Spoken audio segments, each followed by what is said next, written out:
Radio 2M. Faites entrer l'invité. Avec Fathia El-Aouni. Bonjour, vous avez obligatoirement entendu parler de ce mouvement sur les réseaux sociaux, Massaktash, je ne me tais pas. Un mouvement qui dénonce toutes les formes de violence et le non-respect des femmes dans l'espace public. Un mouvement de plus, c'est peut-être ce que vous vous dites, oui, et même assumé et revendiqué, parce que ce n'est pas seulement un mouvement de femmes, mais de femmes et d'hommes qui veulent dire stop, stop aux agressions, stop aux viols, stop aux attouchements, stop au non-respect de la femme dans la rue. Massaktash, c'est en fait un cri du cœur face à l'impunité des crimes commis sur les femmes. Les femmes, aujourd'hui, ne veulent plus se taire.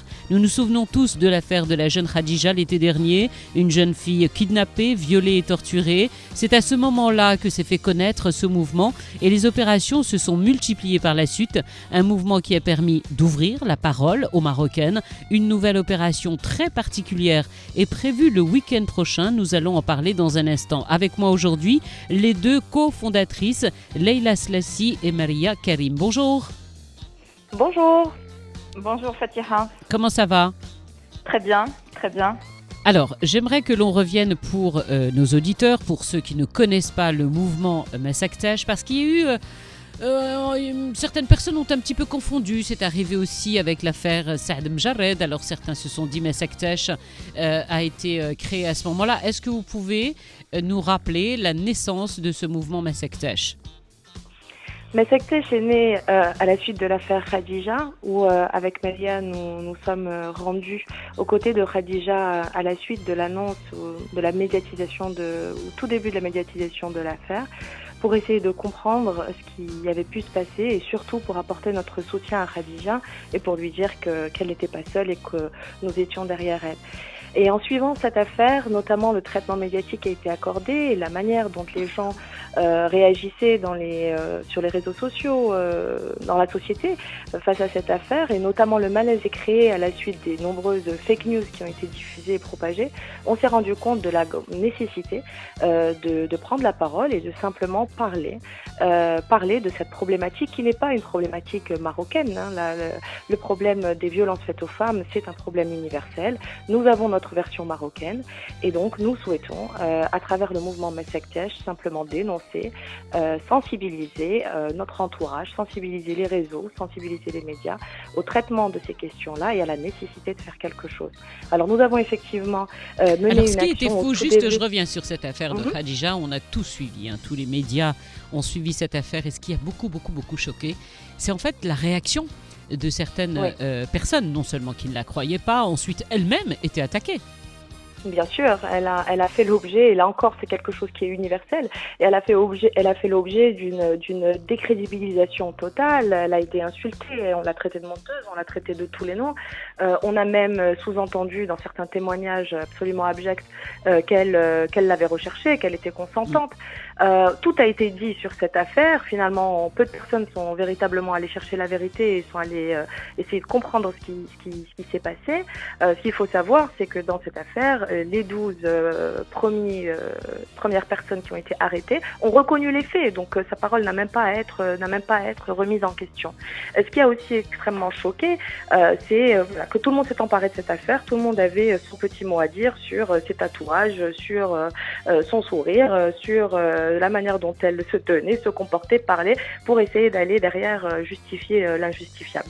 Donc nous pensons justement que ça n'est pas la manière dont on doit traiter des affaires aussi graves et qu'il est grand temps que ça cesse. Est-ce que vous pensez, Leila, que les violences faites aux femmes sont banalisées au Maroc ?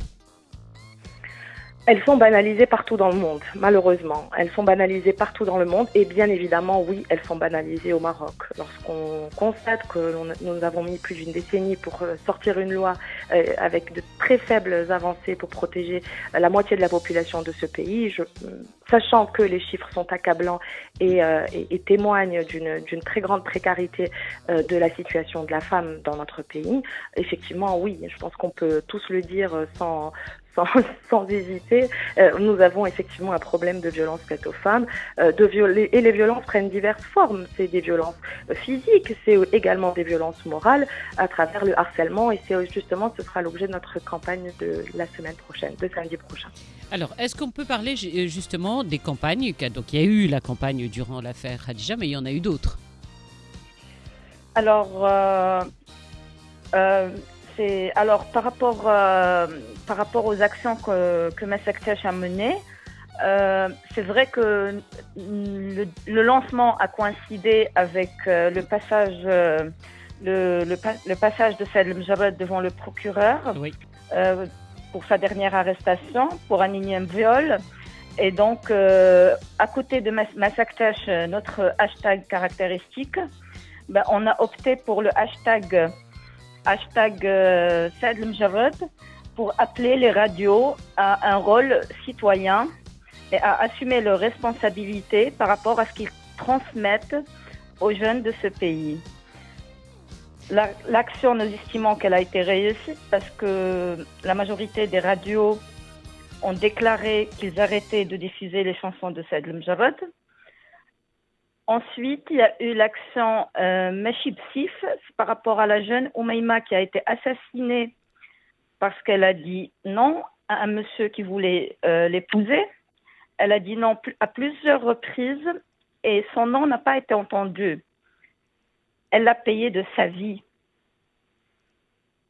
Ensuite, nous continuons à travailler sur l'affaire Khadija parce qu'elle est centrale, parce qu'elle est très grave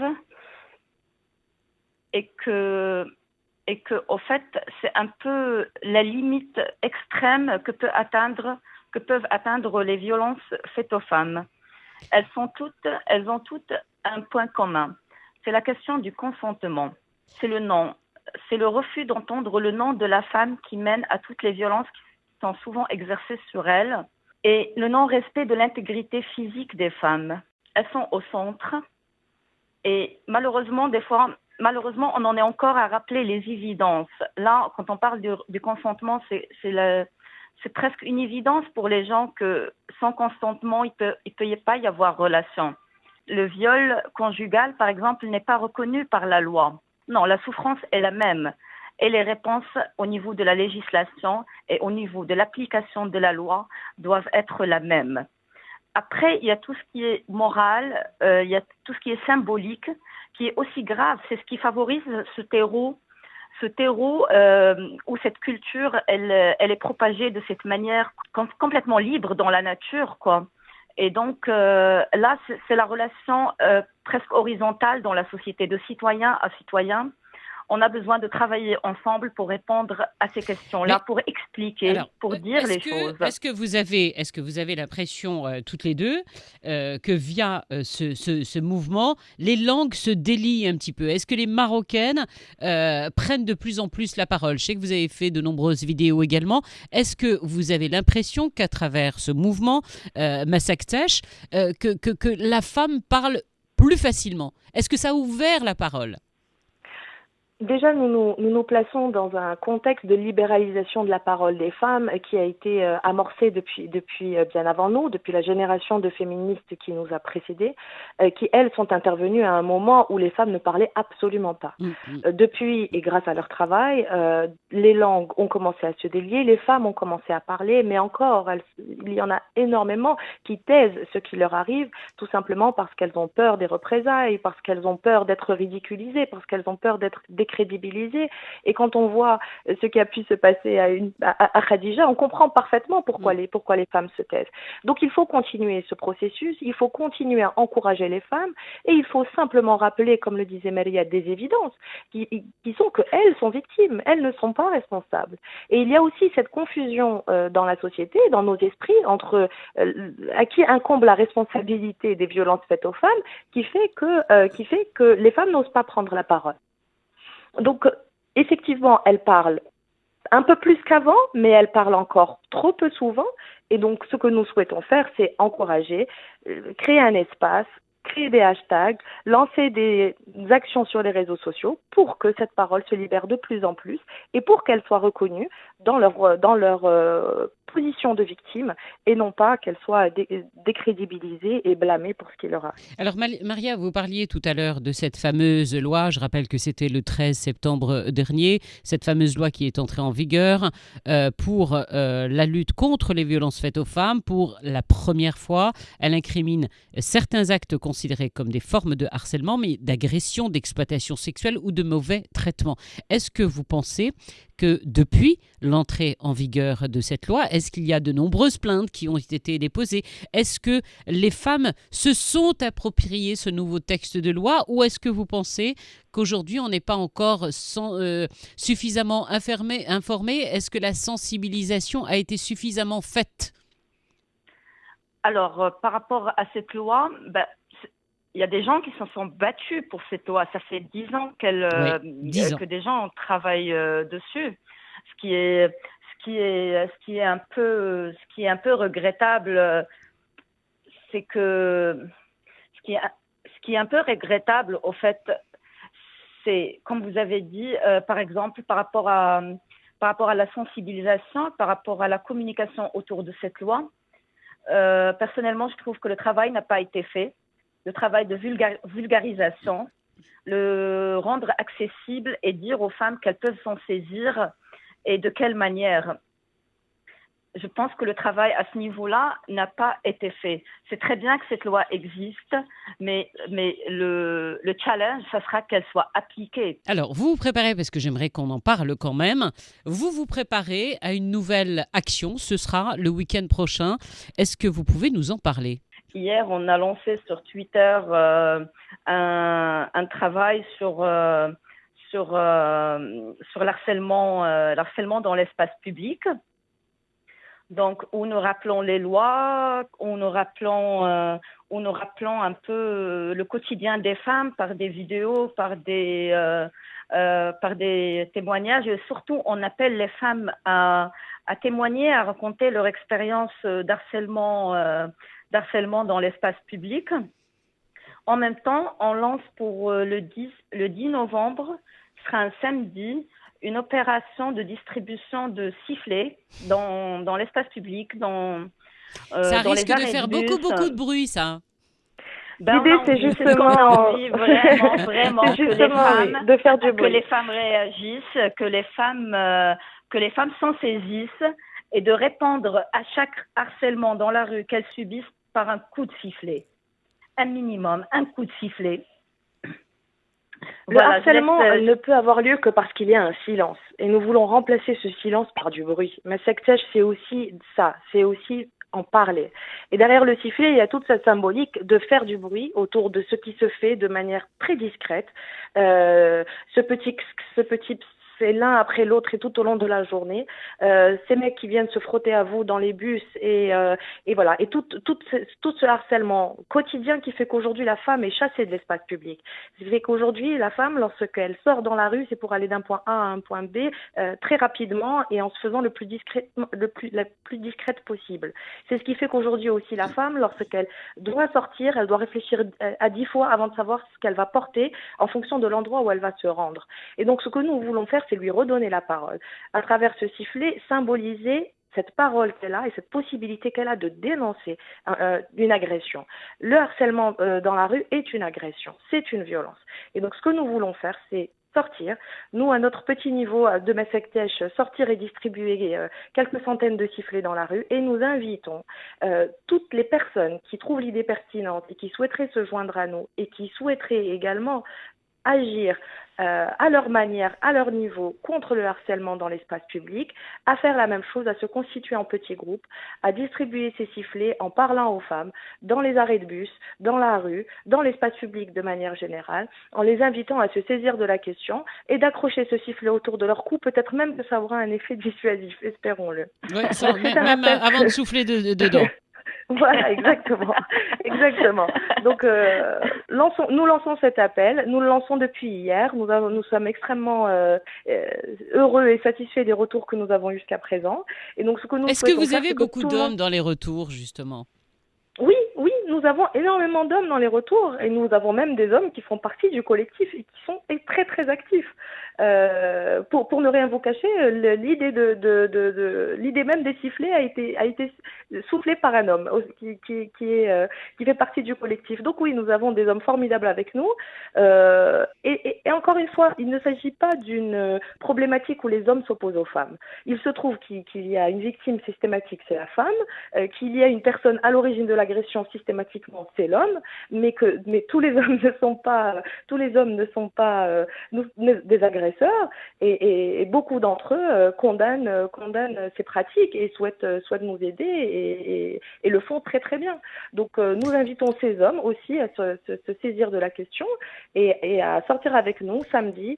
Encore une fois. Alors ce qui est important de dire, c'est que l'opération aura lieu à Casablanca, mais que justement, partout, voilà, partout. mais que n'importe où que l'on se trouve au Maroc, où que l'on se trouve. voilà, ce que votre appel, c'est d'appeler toutes les femmes où qu'elles se trouvent, justement, à porter un petit sifflet ce jour-là. Acheter des petits sifflets, c'est vrai que ça coûte vraiment pas cher, un petit sifflet. Ça coûte un dirham. Voilà, un dirham.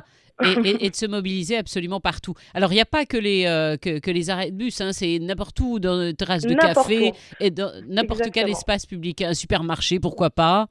Exactement, mais on a vu des images de harcèlement dans les supermarchés, on voit des images de harcèlement dans les cafés. Le harcèlement, il ne vous épargne pas. Même lorsque vous êtes dans votre voiture, vous avez l'impression d'être dans un espace privé, en réalité, vous vous faites harceler par le monsieur d'à côté au feu rouge. Donc oui, le harcèlement, c'est partout. Malheureusement, c'est partout. Les femmes, je pense, qui nous entendent, savent très bien de quoi il s'agit.